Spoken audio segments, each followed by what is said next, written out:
Good morning, and thank you for joining us for today's Daily Market Outlook. Joining me today is Emily from our trading room to tell us more about the recent developments. Emily?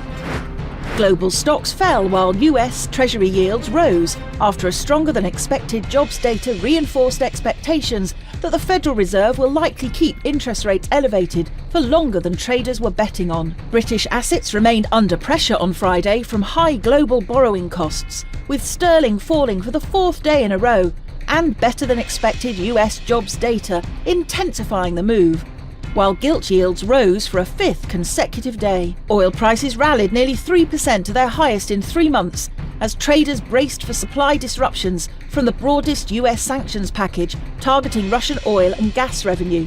Joe Biden's administration imposed fresh sanctions targeting Russian oil producers, tankers, intermediaries, traders and ports.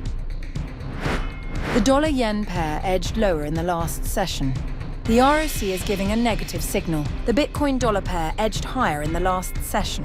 The Williams indicator is giving a positive signal. The Aussie dollar pair saw moderate losses in the last session. The stochastic indicator is giving a negative signal. Crude oil prices skyrocketed in the last session. The MACD is giving a positive signal.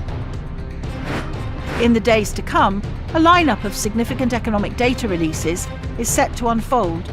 With high-impact reports leading the way, it's important for investors and traders to monitor these announcements to anticipate potential market movements and volatility. As we move through this week, these economic updates will be closely watched. Make sure to stay informed and ready to adapt to any shifts in market trends.